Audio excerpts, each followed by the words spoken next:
Baik. Baik. Mulakan kuliah malam ni dengan sama-sama membaca kitab ila hadratin Nabi Muhammad Mustafa Rasulullah sallallahu alaihi wasallam wa ala al-kiram ashabil izam. Insyaallah Al-Fatihah. A'udzubillahi minasyaitonir rajim. Bismillahirrahmanirrahim. Alhamdulillahirabbil alamin. Ar-Rahmanir Rahim. Maliki yaumiddin. Iyyaka na'budu wa iyyaka nasta'in. Ihdinas siratal mustaqim.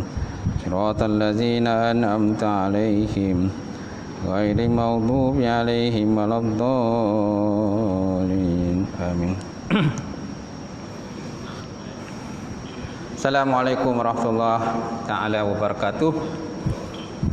Alhamdulillahillazi nahmaduhu wa nasta'inu wa nastahdi wa na'udzubillahi min syururi anfusina wa min sayyiati a'malina. May yahdihillahu fala mudhillalah wa may yudlilhu fala hadiyalah. Asyhadu an la ilaha illallah wahdahu la syarikalah wa asyhadu anna Muhammadan abduhu wa rasuluhu wa khaliluhu. Allahumma salli wa sallim ala hadzal nabiyil karim wa ilal malaikatil muqarrabin wa ala alihi wa sahbihi wa man da'a bi da'watihi wastanna bi sunnatihi ila yaumil. Rabbi shrah li sadri wa yassir li amri wa hlul 'uqdatam min lisani yafqahu qawli. Subhanaka la ilma lana illa ma 'allamtana innaka antal alimul hakim. Wala haula wala quwwata illa billahil alim azim. Qala Allah Subhanahu wa ta'ala fi kitabil azim wa na'udzubillahi minasyaitonir rajim.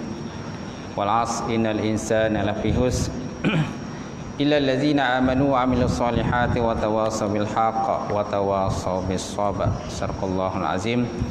Maksudnya demi masa sesungguhnya manusia itu semuanya berada di dalam kerugian kecuali orang-orang yang beriman dan mengerjakan amalan soleh dan berpesan-pesan dengan kebenaran dan juga pesan-pesan dengan kesabaran. Wa qala Nabi sallallahu alaihi wasallam la yu'minu ahadukum hatta la yu'minu ahadukum hatta yuhibba li akhihi ma yuhibbu li nafsihi. Maksudnya tidak beriman salah seorang kamu sehingga dia mencintai saudaranya sama seperti dia mencintai akan dirinya sendiri. Alhamdulillah. Yang hormati Fadil atau imam kita, tak lupa juga Tuan Bilal. Dia tak lupa juga Tuan Bilal, Tuan Siap. Kemudian pengurusi masjid, jawatan kawasan masjid, muslimin, muslimat, mukminin, mukminat yang dirahmati Allah Subhanahu wa taala. Alhamdulillah. Kita panjatkan puji syukur kepada Allah Subhanahu wa taala. Allah Taala mengizinkan perjumpaan kita malam ini insya-Allah untuk kita sama-sama hayati pengajian kita. Itulah pengajian berkenaan dengan bab akidah,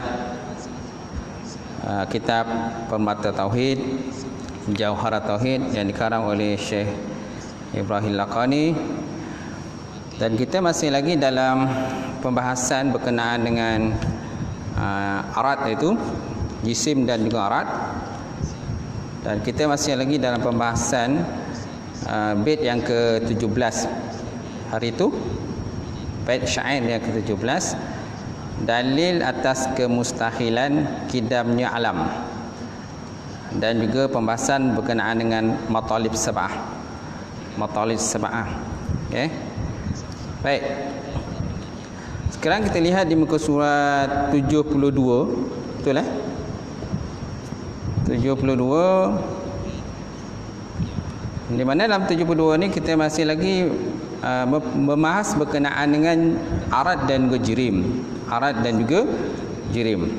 Di mana hari itu kita dah sentuh kenaan di mana makhluk itu terbagi pada dua pecahan. Bila sebut makhluk maka terbagi pada dua pecahan. Pertama dikatakan sebagai jirim ataupun ajram. Jirim tu, ajram jamak pada jirim lah. Jirim tu satu jirim, benda atau jirim. Kalau ajram tu banyaklah jirim dia. Kemudian yang kedua dinamakan sebagai arat. Bila sebut makhluk maka terpecah pada dua. Pertama dikatakan sebagai jirim, yang kedua sebagai arad. Okey, arad mana sifat? Sifat yang duduk pada jirim. Contohnya sifat yang duduk pada jirim seperti tinggi, rendah, kiri, kanan, bergerak, tak bergerak, diam, ataupun bilang-bilangan, ataupun zaman ataupun masa, yang ada kaitan dengan zaman ataupun masa atau bilang-bilangan, ataupun jihad mana tempat, sama ada di atas, kiri, kanan, bawah dan sebagainya, itu dinamakan sebagai arad. Itu kan sebagai arad. Kemudian jirim tadi pecah pada dua pula. Pertama jisim, yang kedua dikatakan jauharfar. Jirim ialah satu benda yang mengambil, jisim ialah satu benda yang mengambil kadar lapang dia. Satu benda yang mengambil kadar lapangnya itu dikatakan sebagai jisim.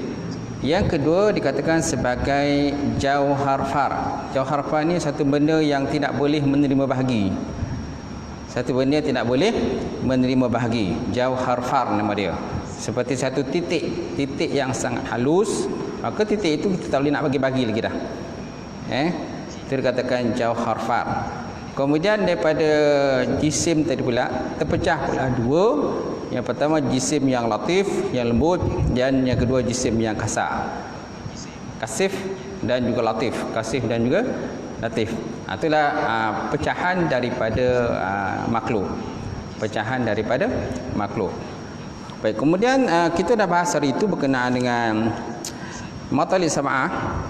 Di mana Matalib Sab'ah disebut pada kita bahawa di muka surat 70 tu, yang pertama tetapnya sesuatu yang lebih di atas ajram, yang diibaratkan sebagai arad.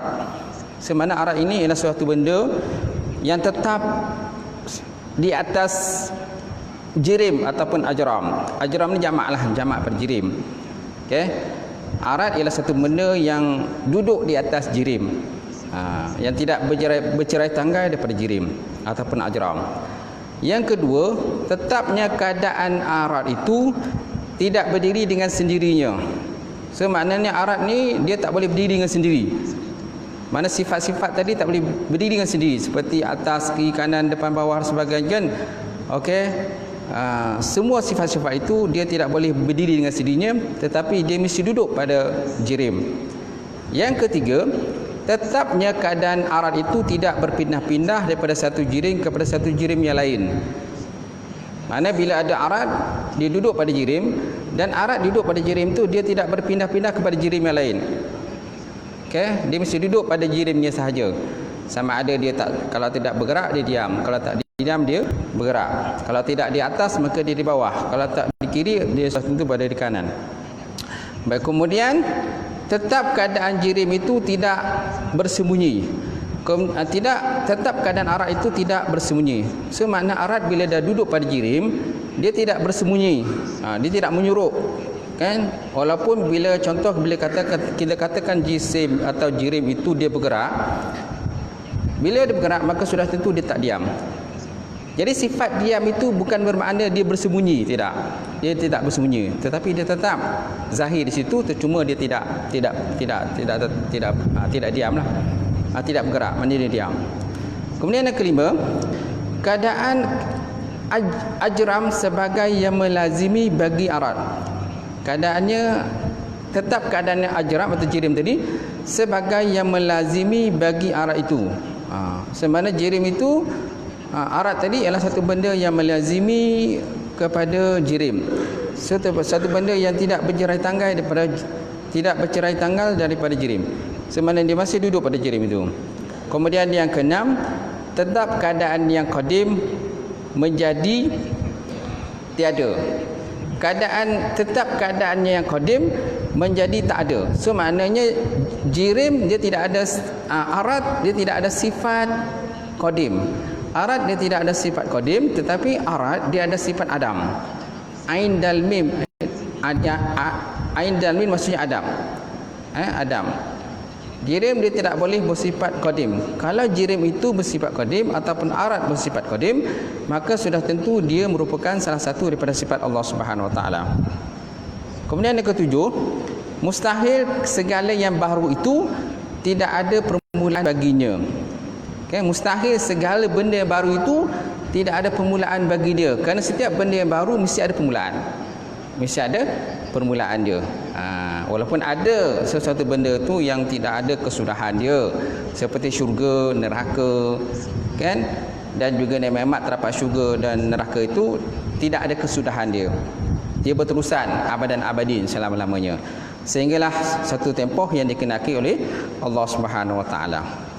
Baik, kemudian perkara yang Mutalib Sab'ah tadi, dia terkumpul dalam bait syair. Zida ma qama ma intaqal ma kamina man faqala udma qadimin lahina. Zida ma qama ma intaqal ma kamina man faqala udma qadimin lahina. Perkara yang lebih itu, zida mana perkara lebih itu, kemudian ma qama tidak berdiri dengan sendirinya, kemudian ma intaqal, kemudian dia tidak berpindah-pindah, ma kamina, kemudian dia tidak bersembunyi, ma infaq, kemudian dia tidak terlepas, la udma qadim, kemudian tidak ada adam bagi yang qadim, tidak ada keadam bagi sifat yang qadim, kemudian lahina, maksud lahina ini tidak ada segala yang baru, itu tidak ada permulaan baginya. So mana sekilap benda yang baru mesti ada permulaan. Mesti ada permulaan. Okey, dan kita dah bahas hari itulah berkenaan dengan zida, kita dah bahas dah. Kemudian kita dah bahas berkenaan ma qama. Kemudian kita dah bahas berkenaan ma intaqal. Ma intaqala, maksud ma intaqala mana tidak akan dia berpindah-pindah. Kemudian kita lihat pada malam ini ma kamina. Maksud ma kamina, dia tidak bersembunyi. Mana segala arah-arah itu tuan-tuan, sifat-sifat yang ada pada jisim dia tidak bersembunyi. Cuma bila tidak bergerak maka dia diam, bila tidak diam maka dia bergerak. Tetapi dia tidak bersembunyi. Macam tu. Jadi lafaz ma kamina adalah isyarat kepada yang keempat. Jadi lafaz ma kamina ni dia satu kalimat yang ringkas saja. Ma itu ialah manafi lah. Kamina itu maknanya tersembunyi. Kitman. Pernah tuan-tuan dengar kan perkataan kitiman maksud tersembunyi. Salah satu daripada sifat yang wajib bagi Allah Ta'ala itulah tabligh, menyampaikan. Lawan menyampaikan ialah kitmanun, menyembunyikan. Jadi mustahil bagi Rasul ataupun Nabi itu punya sifat menyembunyikan syariat ataupun suatu benda yang diperintahkan oleh Allah Subhanahu Wa Ta'ala. Jadi lafaz kamina ini adalah ringkasan daripada kitmanun. Jadi ma terdapat itu ialah manafi. Jadi apakah maksud dengan ma kamina? Maksudnya tidak bersembunyi. Jadi lafaz ma kamina adalah isyarat kepada yang keempat. Perkara keempat yang nak dibahas berkenaan dengan Arab ini, dan merupakan bantahan kepada mereka yang tidak menerima adamul a'rad. Dia merupakan bantahan ataupun i'tirad, bantahan kepada mereka yang tidak menerima adamul i'tirad. Ketiadaan adamul i'tirad mana ketiadaan sifat arad. Ketiadaan sifat arad. Dengan alasan dia kata bolehnya dianya itu arad itu bersembunyi pada jirim. Maka gerakan itu bersembunyi pada jirim jika dia diam. Kata dia lah, kata mereka golongan falsafah itu, dia kata. Jadi bila satu benda itu bersembunyi, maka satu benda itu dia diam, maka dikatakan sebagai bersembunyi. Okay, dalil bahawa dianya arad itu tidak bersembunyi adalah lazim atasnya berkumpul dua yang berlawanan. Sedangkan yang seperti itu adalah batal. Dia kata. Jadi alasan daripada ulama al-sunnah dia kata bahawa arad itu sebenarnya kalau sifat diam itu sebenarnya tak sembunyi pun. Dia tak ada sembunyi pun. Walaupun segi zahiriat kita dengar, kita nampak macam bersembunyi, tapi dia tak sembunyi, dia kata. Kalau kita kata sifat diam itu bersembunyi, lawan daripada gerak tadi, maka lazim atasnya berkumpul dua yang berlawanan, sedangkan yang seperti itu adalah hukumnya batal. Hukumnya batal ataupun hukumnya batil. So tak bolehlah kita katakan bahawa sifat diam itu apabila satu jirim itu dia bergerak, lawannya diam. Jadi sifat diam itu bukanlah satu sifat yang yang bersembunyi ataupun kitmanun bersembunyi. Kerana kalau seandainya dia bersembunyi, lazim atasnya berkumpul dua yang berlawanan, sedangkan yang seperti itu adalah hukumnya batal. Hukumnya batal. Kata musannif lah ataupun pengarang kitab. Itu alasan dia. Baik, kemudian kita lihat pula kalimat ma'infaqa. Ma'infaqa ma tu manafilah. Infaqa mana tidak terlepas. Jadi lafaz ma'infaqa maksudnya tidak terlepas adalah isyarat kepada yang kelima dan merupakan bantahan kepada mereka yang tidak menerima pelaziman jirim bagi arat dengan alasan bolehnya arat itu terlepas daripadanya. Bolehnya arat itu terlepas daripadanya. Dalil bahawa dia tidak terlepas daripada jirim adalah tak masuk akal adanya jirim yang kosong daripada gerakan dan kosong pula tanpa gerakan, kerana mustahil terangkat dua yang berlawanan. Jadi kata-kata ma'infaqa ini sebenarnya merupakan kata-kata untuk membantah golongan falsafah, yang mana golongan falsafah menyatakan bahawa dia kata pelaziman jirim bagi arat dengan alasan bolehnya arat itu terlepas daripada jirim. So mana dakwaan mereka bahawa jirim ini boleh terlepas, arat itu boleh terlepas daripada jirim. Arat itu dikata boleh terlepas daripada jirim ataupun boleh bercerai tanggal daripada jirim. Hakikatnya arat itu tidak boleh bercerai tanggal daripada jirim. Baik. Jadi mana ada punya dalil menyatakan arat itu tidak bercerai tanggal daripada jirim? Dalilnya bahawa dia tidak terlepas berjirim kerana tak masuk akal dia kata adanya jirim yang kosong daripada gerakan dan kosong pula tanpa gerakan, kerana mustahil terangkatnya dua yang berlawanan. So mana jirim itu dia mesti duduk melekat pada arat itu. Sama ada dia tidak bergerak ataupun diam. Kalau tak diam dia tidak bergerak. Tak bergerak kan? Kalau dia tidak atas maka dia di bawah. Kalau tidak di kiri, di kanan. Okey?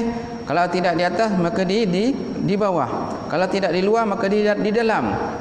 Okey, itulah sifat-sifat yang ada yang dikatakan sebagai arat yang duduk pada jirim. Jadi sifat arat ini kan sebab atas kiri sedangkan dan sebagainya dia tidak bercerai tanggal daripada jirim ataupun ajram itu. Jadi tak masuk akal lah dia kata. Tak masuk akal dia kata. Sesuatu jirim yang kosong daripada gerakan dan kosong pula tanpa gerakan. Dia mesti ada salah satu. Kalau dia tak gerak maka dia diam. Kalau tak gerak maka dia bergerak. Itu yang kedua. Kalau sini yang kelima lah. Kemudian yang keenam atau yang ketiga malam ni dia kata la udma qadim. Maksud lafaz la udma qadim maksudnya tidak ada adam bagi qadim. Tidak ada sifat adam baginya qadim. Kenapa? Bila kita dah kata dia qadim, dia qadim lah. Mana qadim kekal. Qadim inilah sifat yang ada kepada Allah Subhanahu Wa Taala. Salah satu daripada sifat yang wajib bagi Allah ialah qidam. Qidam itu adalah qadim. Qadim ialah isim fa'il. Isim fa'il daripada qidam. Qidam itu ialah isim masdar. Isim masdar ataupun nama terbitan. Sedangkan qadim itu merupakan isim mustaq. Mustaq ni ialah satu kalimat yang terpecah daripada nama masdar ataupun nama terbitan. Baik, kemudian jadi lafaz la udma qadim adalah isyarat kepada yang keenam dan merupakan bantahan kepada mereka yang tidak menerima barunya arat dengan alasan bahawa ada sesuatu itu qadim dan menerima ketiadaan. Okey? Dengan alasan bahawa ada sesuatu itu qadim dan menerima ketiadaan. Dalil bahawa qadim itu tidak menerima ketiadaan adalah bahawa yang qadim itu tidaklah ada wujudnya kecuali wujudnya adalah wajib. Maka tidaklah dia menerima ketiadaan. Jadi apabila kita dah katakan sifat itu qadim, maka kita tak boleh katakan dia ini akan menerima sifat adam. Dia akan menerima sifat adam. Okay, contoh sifat qadim Allah Ta'ala seperti Allah Ta'ala bersifat qidam atau Allah Ta'ala bersifat kudrat, iradat dan sebagainya. Sifat-sifat yang wajib Allah Ta'ala itu semuanya sifat qadim. Sifat qadim, kekal kan? Kekal selama-lamanya. Ada pada Allah Ta'ala, ada Allah Ta'ala itu wajib wujud. wajib pada akal. Kalau tuan-tuan mengaji dalam kitab tauhid, dalam kitab-kitab yang rendah, kita akan kata kan bahawa sifat satu benda yang kita nak nisbahkan pada akal itu, dia tak terlepas daripada 3 sifat. Pertama, wajib pada akal. Yang kedua, mustahil pada akal. Yang ketiga, harus pada akal. Wajib pada akal, mustahil pada akal, dan harus pada akal. Kalau sifat, contohnya kudrat, sifat kudrat ini sifat yang wajib pada akal, bahawa Allah Ta'ala itu bersifat dengan kudrat. Mustahil Allah Ta'ala itu bersifat dengan sifat lemah. Bersifat dengan sifat lemah. Mustahil Allah Ta'ala itu bersifat dengan sifat lemah. Jadi sifat yang ada pada Allah Ta'ala kudrat itulah sifat yang qadim, sifat yang kekal selama-lamanya, kudrat Allah Subhanahu Wa Ta'ala itu. Apalagi kalau Allah Ta'ala itu bersifat kidam. Kidam mana sedia, maksud sedia bahawa la awalu fi wujudihi wa la akhiru fi wujudihi. Mana tidak ada permulaan pada wujudnya dan tidak ada pengakhiran kepada wujudnya Allah Subhanahu Wa Ta'ala itu. Mana dia kekal selama-lamanya. Wal awalu wal akhiru wal zahiru wal batinu. Baik, kemudian kita tengok balik tadi Jadi la udma qadim, maksudnya tidak ada adam baginya qadim, adalah isyarat kepada yang perkara yang keenam, yang merupakan bantahan kepada mereka yang tidak menerima barunya arat. Barunya arat. Dia kata arat ni bukan satu sifat yang baru, dia kata arat ni sifat yang qadim. Arat ni sifat qadim, bukan benda baru, dia kata. Bukannya sifat yang hudus makna baru ataupun tajarud atau hudus. Okey. Jadi perkara la udma qadim ini merupakan bantahan kepada mereka yang tidak menerima baharunya arat dengan alasan bahawa ada sesuatu itu qadim dan menerima ketiadaan. Dalil bahawa qadim itu tidak menerima ketiadaan adalah bahawa yang qadim itu tidak ada wujudnya kecuali dia mesti wajib wujud. Maka tidaklah dia menerima ketiadaan. Kalau kita dah kata dia qadim, untuk apa kita nak kata dia menerima ketiadaan? Kalau dah qadim, sedialah, kekallah selamanya. Okey. Kalau arat itu dinamakan sebagai sifat yang adam. Kerana dia boleh musnah, boleh binasa. Tetapi selagi mana adanya jisim, selama itu adanya arat duduk pada jisim itu.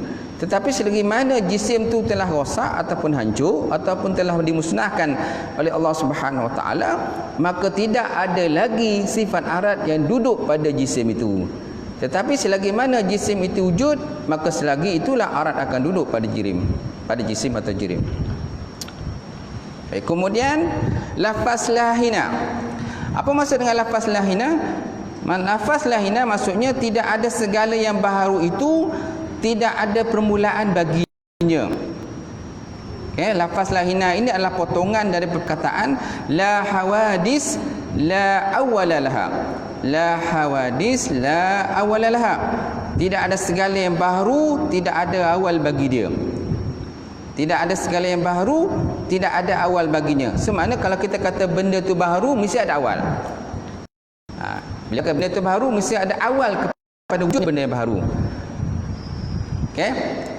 Contoh paling mudah diri kita lah. Diri kita ni Allah Ta'ala katakan kita ni sebagai makhluk. Apa makna makhluk? Makhluk benda yang dicipta oleh Allah Ta'ala. Lawan makhluk ialah khaliq. Khaliq ni isim fa'il. Khaliq ialah isim fa'il, mana yang mencipta ataupun yang menjadikan. Lawannya ialah makhluk. Makhluk ini isim maf'ul, yang kena cipta ataupun kena jadikan. Jadi kita ni adalah makhluk, dan sifat makhluk ini dia ada permulaan kepada wujudnya dan ada kesudahan kepada wujudnya makhluk itu. Bila Allah Ta'ala kenakan dia binasa ataupun wafat ataupun mati, maka Allah Ta'ala akan mematikan ataupun binasakan ataupun wafatkan. Kalau kita manusia ni, Allah Ta'ala akan tarik nyawa kita lah. Bila malaikat maut datang, fa iza jaa ajaluhum la yastakhiruna sa'atan wa la yastaqdimun. Apabila ajal kamu datang, maka tidak akan cepat sesaat dan tidak akan lambat sesaat. Maka malaikat maut tadi akan mencabut nyawa kita. Jadi kalimat lahina ini adalah potongan daripada ayat la hawadis la awalalaha. Tiadalah segala yang baharu itu tidak ada awal baginya, kerana setiap benda baharu mesti ada awal. Dia merupakan adalah isyarat kepada yang ketujuh dan merupakan bantahan bagi mereka yang tidak menerima bahawa mulazimul hadis hadis. Mulazimul hadis hadis. Benda yang melazimi baharu itu baharu.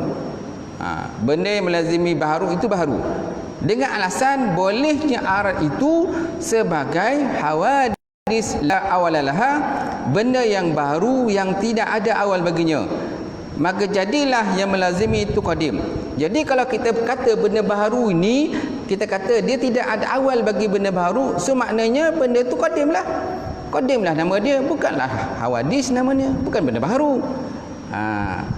Kerana bila kita kata benda baharu, mesti ada awal kepada wujud dia, dan mesti ada akhir kepada wujud dia. Baik, kemudian dalil bahawasanya la hawadis la awalalaha adalah sekira ada sesuatu itu hawadis baharu lazim ada baginya permulaan, maka perkataan mereka dengan hawadis la awalalaha menimbulkan adanya tanakud. Tanakud mana berlawanan? Tanun alif qaf dot. Tanakud ni bahasa Arab lah, bukan bahasa Melayu kan. Tanakud. Tanakud pada satu benda yang berlawanan di antara satu sama lain. Tanakud. Okey. So maknanya apa? Bila katakan dianya adalah arat itu merupakan benda yang hawadis, benda baru, so makna arat itu mesti ada permulaan kepada wujudnya. Tapi kalau kita katakan arat itu adalah satu benda yang qadim, maka sudah tentu tidak ada wujud, tidak ada permulaan kepada wujud arat. Tapi yang jelas kepada kita bila kita sebut arat adalah satu benda yang baru.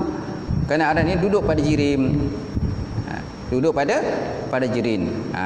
Tapi kalau kita katakan sifat Allah, sifat itu dikatakan sebagai benda qadim, sifat. Sebab dia menggunakan sifat 20. Sifat. Sifat dulu kan. Wujud, kidam, baqah. Kan sifat yang wajib bagi Allah Ta'ala itu wujud, kidam, baqah, muhalafat ta'lil hawadis, qiyam ta'ala bin nafsi, wadaniyat, qudai, iradat, ilmu, hayat, sama' basar, seluruh kan. Itu dikatakan sifat-sifat yang bersifat qadim, yang sedia, yang ada kepada Allah Subhanahu Wa Ta'ala. So mana catatan? Kita lihat catatannya. Setelah kita bahas panjang ni, melelerit panjang ni, saya pun kadang pening kan. Tuan-tuan apa lagi kadang-kadang pening juga, kadang tak faham. Jadi catatan dia di sini nyatakan bahawa berkata Syekh Bajuri, dia kata Ibrahim Bajuri, dia kata bahawa matalid sab'ah ini tidaklah dapat diketahui kecuali orang-orang yang rasih ataupun orang yang sangat mendalam ilmu dia. Ar-rasihuna fil ilmi. Kan ayat Quran dan surah Al-Imran itu berkenaan dengan Allah Ta'ala menyatakan bahawa dalam Quran ini terdapat dua ayat, ayat muhkamat dan ayat mutasyabihat. Ayat muhkamat dan juga ayat mutasyabihat. Dan tidak ada yang mengetahui tentang takwilan tentang ayat mutasyabihat ini melainkan orang-orang yang rasihuna fil ilmi, orang-orang yang rasih ataupun orang yang mendalam kan tentang ilmu dia. Jadi siapa yang faham tentang matalid sab'ah ini tuan, tentang arat dengan jisim dengan jirim ni, tahap benda ni kan. Jadi orang itu dikatakan sebagai orang yang sangat mendalam ilmu dia. Kalau tuan-tuan tak faham, mana tuan-tuan tak mendalam ilmu. Tak mendalam ilmu, cetek ilmu lah. Macam tu. Dan Imam Sanusi berkata bahawa dengan matalid sab'ah inilah si mukallaf akan selamat daripada pintu neraka jahanam yang 7.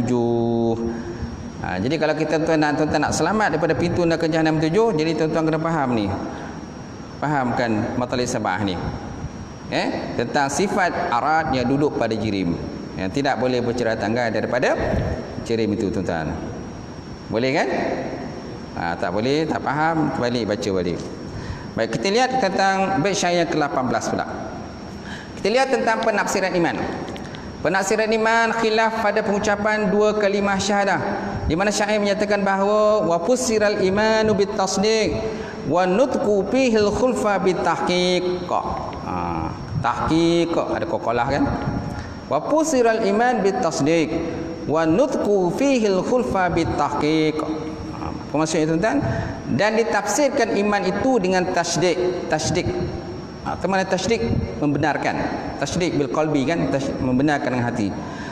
Dan mengucapkan dua kalimah syahadah itu ada padanya khilaf dengan tahqiq. Dalam mengucap dua kalimah syahadat pula tuan-tuan ada khilaf juga ulama berkenaan dengan mengucap dua kalimah syahadat ini.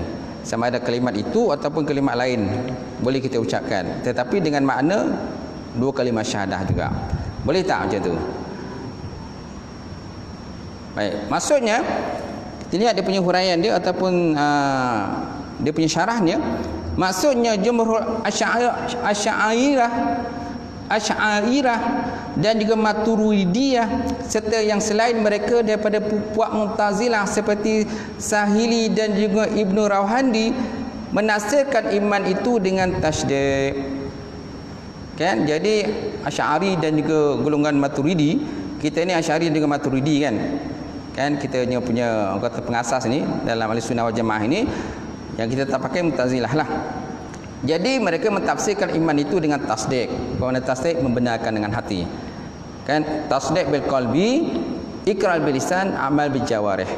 Membenarkan dengan hati, kemudian ikrar dengan lidah, pengakuan dengan lidah, pengucapan dengan lidah, dan juga amal bil jawarih ataupun amal bil arkan.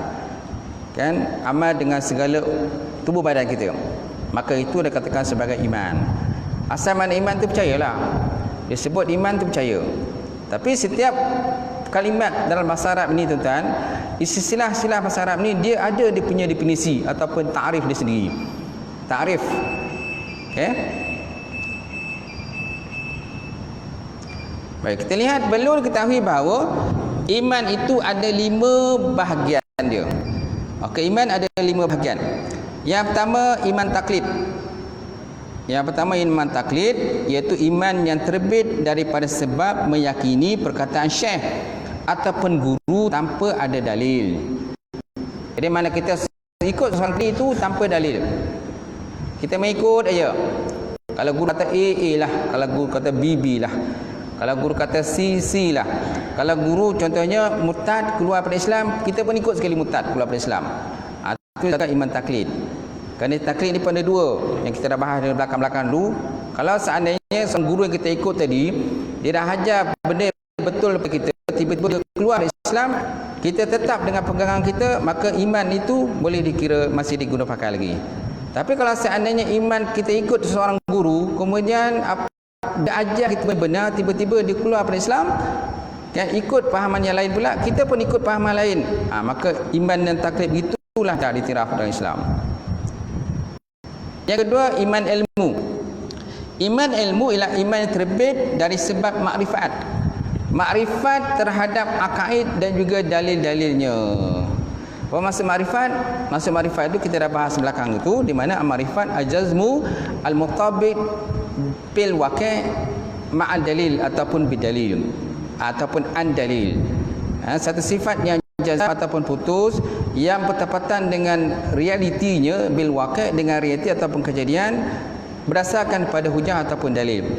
Itu dikatakan sebagai makrifat. Mana makrifat ni sebenarnya lebih kurang sama dengan ilmu juga. Kalau sini disebut iman ilmu. Ialah iman yang terbit dengan sebab makrifat ataupun mengenal secara jazam terhadap akaid ataupun kaedah-kaedah yang terdapat dalam tauhid itu beserta dengan dalil-dalil dan juga hujah-hujah dia. Maka dikatakan sebagai iman ilmu. Yang ketiga, iman iyan ataupun a'yan. Iman iyan ataupun a'yan ini ialah iman yang terbit daripada sebab hati selalu muraqabah. Selalu muraqabah ataupun menguasai bagi Allah Subhanahu Wa Taala dengan sekira tidaklah lenyap mata itu daripada hatinya walaupun sekejap mata pun.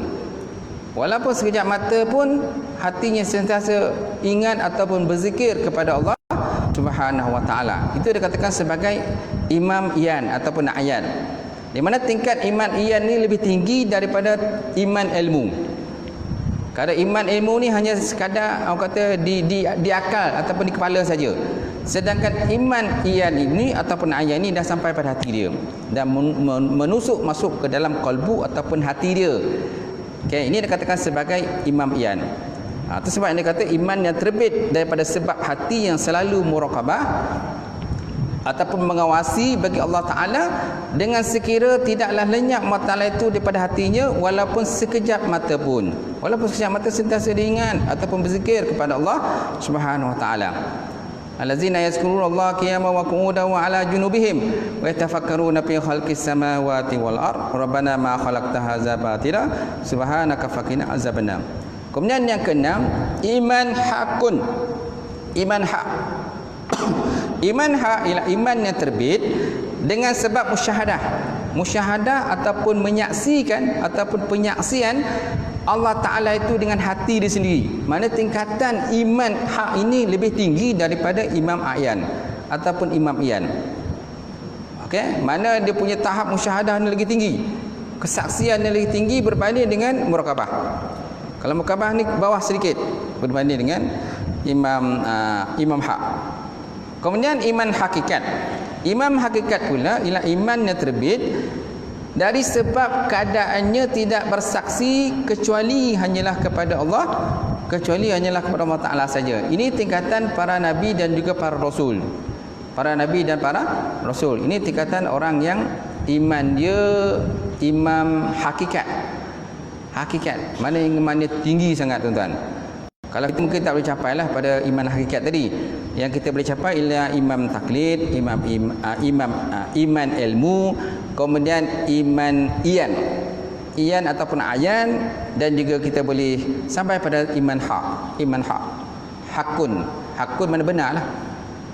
Hakun kan perkataan benar. Hakun lawannya adalah batilun. Ada tiga kalimat tuan-tuan dalam bahasa Arab ni mempunyai makna yang sama. Ketiga-tiganya bermakna benar. Bila kita sebut perkataan itu dia bermakna benar.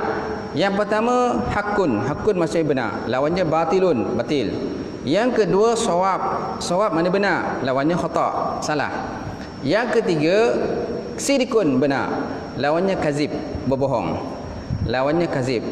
Okey. Ketiga-tiga ni bermakna benar. Tetapi penggunaannya berbeza di antara satu sama lain.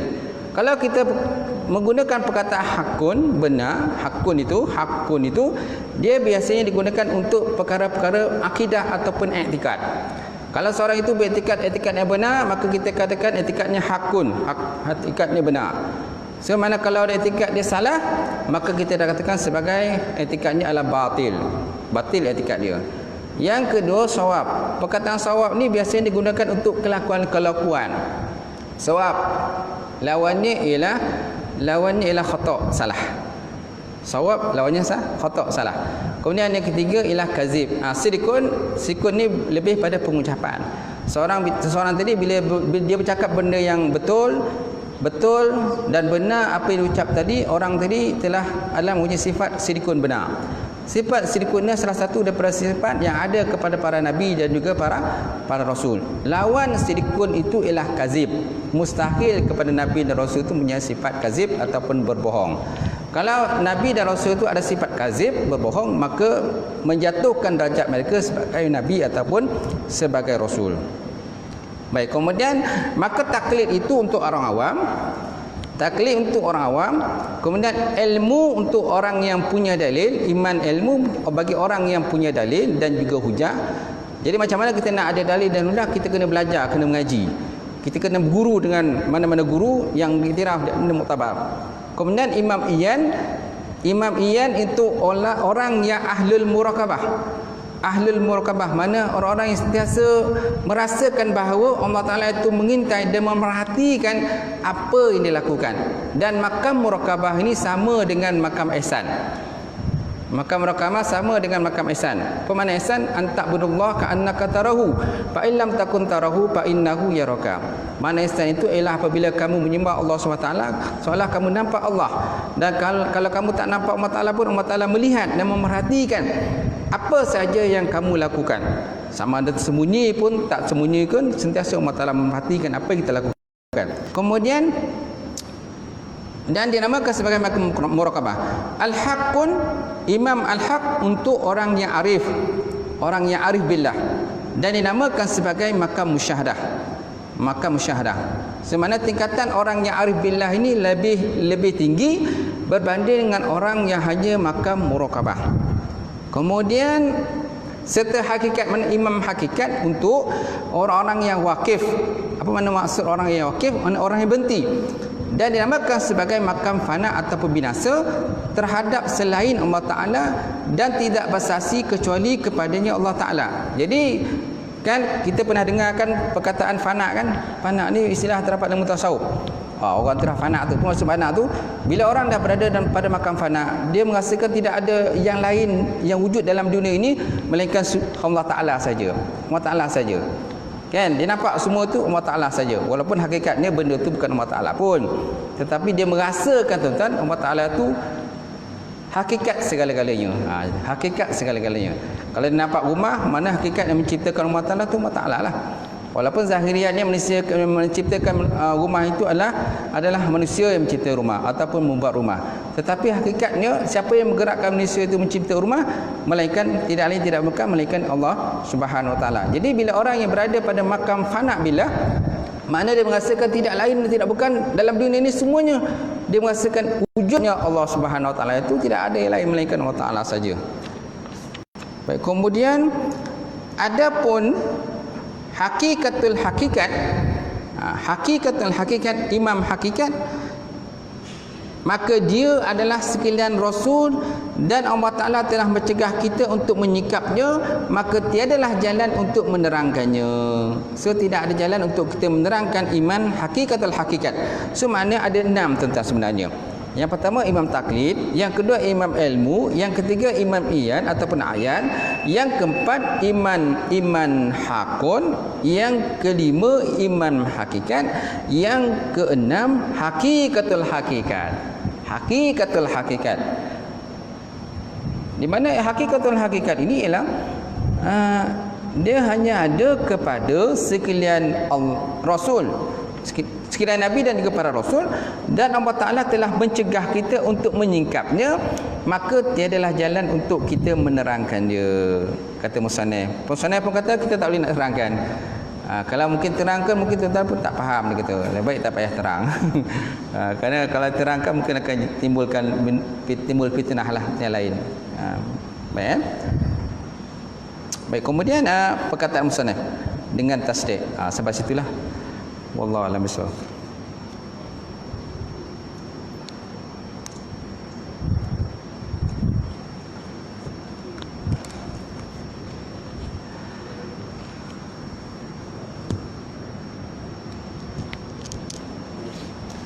Dah faham ke tak faham? Boleh ikut Jadi dua tak kursi biasanya kena lagi faham. Kena lebih faham kalau dua tak kursi. Kalau ada bawah tu dia kurang faham sikit tak apa kan. Dua tak kursi ni martabat dia tinggi sikit. Okey, ada lagi? Tak ada? Tak ada soalan insya-Allah. Sebab kalau buka soalan kan panjang cerita dia.